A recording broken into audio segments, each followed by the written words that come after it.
ओमात्मा गिरिजामती सहचरा प्राणा शरीरं गृहं पूजा ते विषयोग भोग रचना निद्रा समाधि स्थिति संचारा पदयो पदक्षण विधि स्तोत्राणि सर्वा गिरौ यत् यत् कर्म करोमि तत् तत् अखिलम् शंभो तवाराधनम्। नमस्कार, स्वागत है आपका आचार्य वाणी में। मैं आचार्य डॉक्टर विक्रमादित्य आपके साथ हूँ और आज का विषय है तुला राशि वालों के लिए ग्रह नक्षत्रों का योग क्या कहता है। 16 तारीख की बात कर लेते हैं।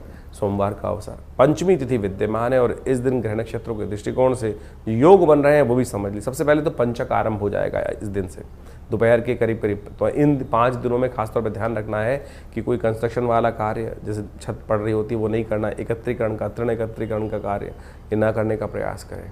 ये सारे के सारे कहीं ना कहीं कष्ट देने के योग बनाते हैं। तृण को एकत्र करना, लकड़ी को एकत्र करना, छत डालना।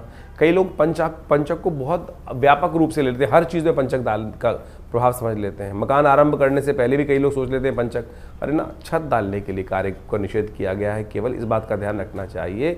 और शव का दाह संस्कार इत्यादि कर्म के लिए बात की जाती है। तृण एकत्रीकरण के लिए निषेध किया जाता है और साथ साथ विशेष तौर पर लकड़ी इत्यादि का एकत्रीकरण, इन सब चीज़ों के लिए पंचक का योग अनिष्टकारी माना जाता है। बाकी सब के लिए नहीं। कोई लोग ऐसा सोच लेते हैं कि इस मुहूर्त में गाड़ी खरीद के लाएंगे तो 5 बार गाड़ी खरीदनी पड़ेगी, ऐसा नहीं है। ऐसा योग समझने का प्रयास करें। तो इस दिन एक और परिवर्तन का योग बन रहा है। बुध भी परिवर्तन की तरफ जा रहे हैं। वो पुनर्वसु नक्षत्र में बृहस्पति के नक्षत्र में प्रवेश करते दिखाई दे रहे हैं। बृहस्पति के साथ विद्यमान है, उदय अवस्था में है। तो आपके लिए ये बुध का परिवर्तन शक्ति को प्राप्त करना अच्छा ही है। ग्रह नक्षत्रों के दृष्टिकोण से इस बात का ध्यान रखें तो ये अच्छा रहेगा आपके लिए। 17 तारीख मंगलवार का योग बन रहा है। इस दिन षष्ठी तिथि है 17 तारीख को। और इस दिन ग्रह नक्षत्रों के दृष्टिकोण से, आपकी राशि के दृष्टिकोण से आपके ग्रह योग दिखाते हैं कि साफ साफ जिस भी क्षेत्र में कार्य करने का प्रयास करोगे उसमें आपको आगे बढ़ने के अवसर बनते दिखाई देंगे। अपने दिल लगा काम करने का प्रयास करें। कई बार मन में संकोच उत्पन्न होता है कि हम कार्य करने का प्रयास करेंगे, ये कोई ना कोई बीच में टांग अड़ाएगा। ऐसा योग बन रहा है अभी इन दिनों खासतौर पर आपकी राशि के दृष्टिकोण से, जो आपके कार्य में इंटरफियर करने का प्रयास करेगा, अपना ही नुकसान कराएगा। तो इसलिए अपनी चाल में मस्त होकर काम करने का प्रयास करें, वो आपके लिए अच्छा रहेगा। ध्यान रखना, इस दिन नए कार्यों का आरंभ करने के लिए समय दोपहर के बाद अच्छा नहीं रहेगा। सुबह सुबह का काल अच्छा है। सुबह सुबह रवि योग बना हुआ है, लेकिन दोपहर के बाद भद्रा आरंभ हो जाएगी करीब करीब 2:45 3 बजे के बाद से। तो इसके बाद नए कार्यों में हाथ डालने से बचना, तो ये आपके लिए बहुत ज़रूरी रहेगा। इस बात का ध्यान रखते हुए कार्य करना चाहिए। गजकेसरी योग आपकी राशि में बनता दिखाई दे रहा है। लाभ के योग बनते दिखाई दे रहे हैं। तो श्रद्धा के साथ, पूर्ण विश्वास के साथ काम करने का प्रयास कीजिए, वो आपके लिए अच्छा रहेगा। 18 तारीख का दिन बुधवार का दिन है। सप्तमी तिथि विद्यमान है और इस दिन ग्रह नक्षत्रों के दृष्टिकोण से जो योगा योग बनते दिखाई दे रहे हैं वो आपके लिए अच्छे हैं। लेकिन ध्यान रखना, दक्षिण की दिशा का कार्य करना आपके लिए अच्छा नहीं रहेगा इन दिनों। खासतौर पर ध्यान रखते हुए कार्य करने की ज़रूरत है। इस बात के लिए आपके लिए बहुत विशेष योग बनते दिखाई दे रहे हैं। ग्रह नक्षत्रों के दृष्टिकोण से शत्रु कहीं ना कहीं परास्त होने के योग पूरी तरह से बनते दिखाई दे रहे हैं। लेकिन थोड़ा सा विचार ऐसे हैं कि बहुत लेट आएंगे मनोमस्तिष्क में, इसलिए थोड़ा शांत होकर काम करेंगे तो बहुत ज़रूरी है। उग्र स्वभाव को त्यागने का प्रयास कीजिए। जो मंगल और केतु की युति है वो कहीं ना कहीं स्वभाव में उग्रता, तेजी लाने का योग बना रही है। तो धीरे धीरे सोच, बृहस्पति अस्त है तो तेजी के अंदर विचार थोड़े से कम जब लेट आते हैं, या एक बार स्टेप बाय स्टेप शांत होकर बैठोगे तो उन चीज़ों को अच्छे से समझने का प्रयास कर सकते हैं। वो आपके लिए बहुत अच्छा रहेगा। ऐसे में कालाष्टमी है। सुबह सुबह भगवान शिव के मंदिर में जाकर उनका अभिषेक करना, उन पर पुष्प इत्यादि, बिल्व इत्यादि अर्पित करना आपके लिए अच्छा रहेगा। शाम के समय ग्रह परिवर्तन का योग बनता दिखाई दे रहा है और शाम थोड़ी सी भारी दिखाई देती है। आने वाले 2-3 दिन स्वास्थ्य का ध्यान रखते हुए कार्य कीजिएगा। 19 तारीख बृहस्पतिवार का अवसर, अष्टमी तिथि इस दिन विद्यमान है और ग्रह नक्षत्रों के दृष्टिकोण से, स्वास्थ्य के दृष्टिकोण से, मनोमस्तिष्क विचार के दृष्टिकोण से कहीं ना कहीं दिन भारी दिखाई देता है। इसलिए थोड़ा स्वास्थ्य का विशेष तौर पर ध्यान रखने की ज़रूरत रहेगी। हो सके तो काली साबुत उड़द का दान करने का प्रयास करें, चावल का दान करने का प्रयास करें। सबसे श्रेष्ठ रहेगा भगवान शिव के मंदिर में जाकर महामृत्युंजय मंत्र का जप करते हुए उनका दूध से अभिषेक करने का प्रयास करें। और ऐसे में ग्रह नक्षत्रों के दृष्टिकोण से और भी परिवर्तन के योग बनते दिखाई दे रहे हैं। इस दिन विशेष तौर पर गंडमूल नक्षत्रों का योग आरंभ हो रहा है। अश्विनी और रेवती नक्षत्र का योग बनेगा आने वाले 2 दिनों में। तो ऐसे में जो जातक जन्म ले रहे हैं उनकी मूल शांति अवश्य कराने का आपको प्रयास करना चाहिए। 20 तारीख शुक्रवार का अवसर, नवमी तिथि विद्यमान है और इस दिन ग्रह नक्षत्रों का परिवर्तन का योग अवश्य बनता दिखाई दे रहा है और वो परिवर्तन आपकी राशि के दृष्टिकोण से लाभ देगा, लेकिन दिन थोड़ा सा हल्का दिखाई देता है। शाम आते आते पॉजिटिव चेंजेस होने के योग भी बनेंगे। सर्वार्थ सिद्ध योग बन रहा है, नए कार्य आरंभ करने के लिए दिन अच्छा दिखाई देता है। तो अभी आपने ग्रहों का विभिन्न प्रभाव आपके जीवन में आपकी राशि के अनुसार से क्या रहेगा ये समझा। ऐसे में आषाढ़ के महीने में ग्रहों का जो परिवर्तन का योग बन रहा है वो भी आपको समझना चाहिए। इस आषाढ़ के महीने में ज्योतिष के दृष्टिकोण से यदि हम काल गणनाओं के अनुसार से देखें तो इसमें 5 बृहस्पतिवार का योग पड़ रहा है और 5 बृहस्पतिवार का योग जो होता है वो विशेष तौर पर बड़ा शांत योग नहीं माना जाता। अहम की लड़ाई कई बार मैं बड़ा इस प्रकार का स्थिति बनती रहती है और इस अहम की लड़ाई में इस वक्त ग्रह योग का प्रभाव दिखाई देता है। शनि और मंगल का जिस प्रकार का प्रभाव परिवर्तन के अनुसार से बन रहा है वो युद्धकारक ग्रह बनता दिखाई दे रहा है, द्वेष का संघर्ष का योग दिखाता है। इसके साथ साथ मंगल भी ग्रह परिवर्तन की तरफ गए। मंगल सिंह राशि में जब प्रभाव प्रवेश किए और साथ साथ केतु के साथ उन्होंने युति बनाई। ये युति भी विशेष तौर पर बाजार के अंदर तेजी का रुख लाती दिखाई दे रही है। तो ऐसे में ये तेजी का रुख पहले से यदि समझ में आ जाए तो उससे व्यक्ति लाभ लेने का प्रयास करता दिखाई देता है। ग्रह नक्षत्र दृष्टिकोण से बाजार का रुख, हर चीज़ के रुख को हमें समझते हुए कार्य करने का प्रयास करना चाहिए।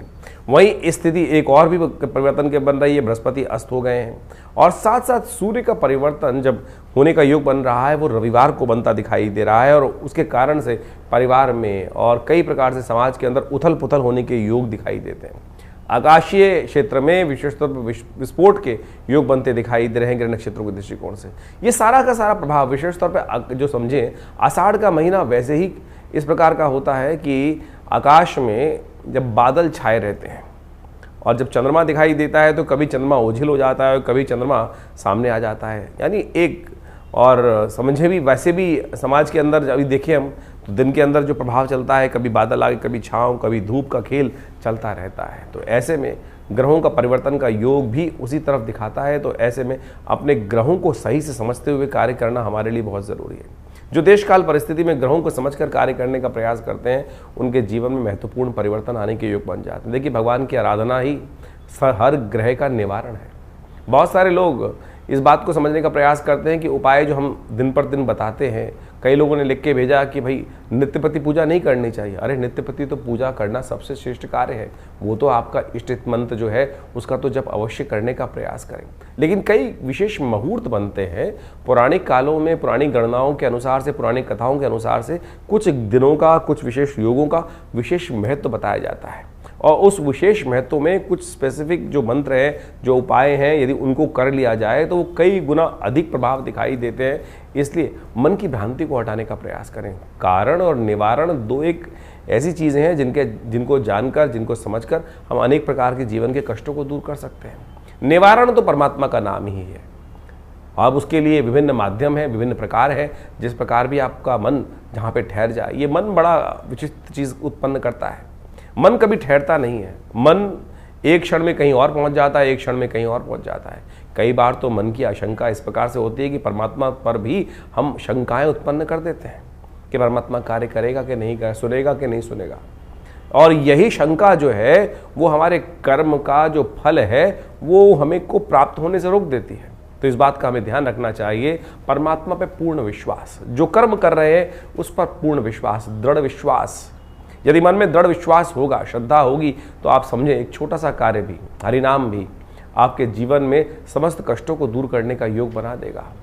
कहा जाता है ना, एक घड़ी आदि से पुनियाद, तुलसी संगत साथ की हरे कोट अपराध। लेकिन वो कब होगा? जब मनसः वाचा कर्मणा तीनों रूप से देहात्म बुद्धि से रहित होकर उस परमात्मा की शरण में जाकर एक बार हरिनाम का वो स्मरण करेंगे। तब हम उस हरिनाम के स्मरण को किस प्रकार से करने का प्रयास करते हैं, जो भी कार्य कर रहे हैं। वैसे तो कहा गया है कि 24 घंटे अहर्निश उस परमात्मा का नाम लेने का हमें प्रयास करना चाहिए।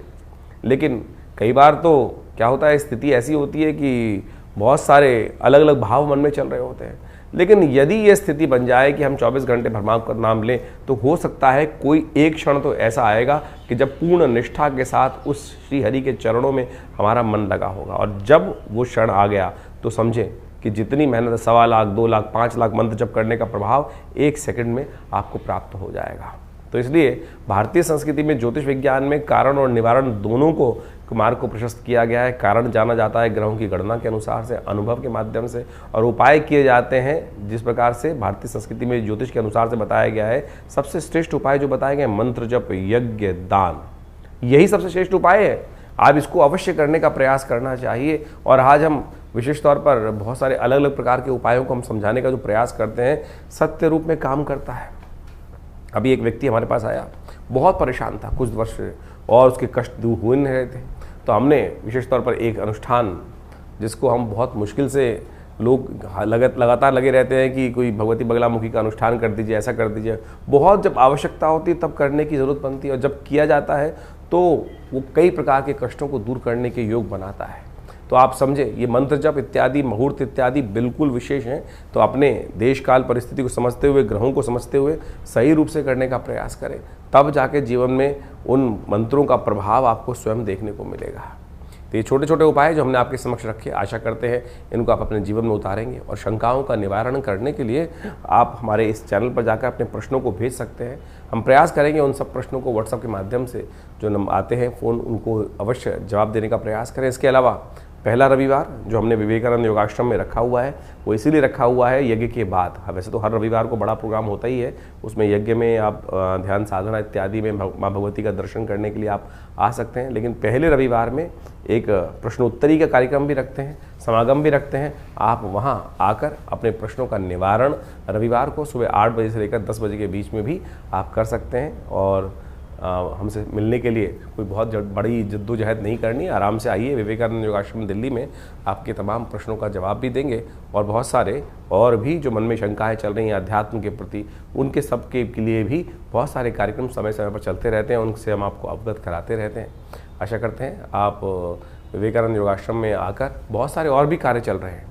आपकी सूचना के लिए हम बता दें, यहाँ विवेकानंद योगाश्रम में एक हॉस्पिटल है बड़ा, योगा प्राकृतिक चिकित्सा आयुर्वेद का हॉस्पिटल है, और वहाँ नित्य प्रति बहुत सारी व्यवस्थाएं भी रहती हैं। और अभी विश्व योग दिवस के अंतर्गत पूरे जमुना पार में सबसे बड़ा कार्यक्रम भारत सरकार के साथ मिलकर, आयुष मंत्रालय के साथ मिलकर किया जा रहा है, जिसमें 15,000 आदमी एक साथ मिलकर योग करेंगे। 21 तारीख को आप भी उसमें भी, यमुना स्पोर्ट्स कॉम्प्लेक्स में एक कार्यक्रम रहेगा, आप उसमें भी सादर आमंत्रित हैं। सुबह 6 बजे से लेकर और करीब करीब 9 बजे तक एक कार्यक्रम रहेगा जमुना पार में, यमुना स्पोर्ट्स कॉम्प्लेक्स में। उसमें भी आप आकर हमारे साथ पूरा स्वस्थ भारत के निर्माण के लिए सुंदर योग का कार्यक्रम में भाग ले सकते हैं। धन्यवाद, नमस्कार।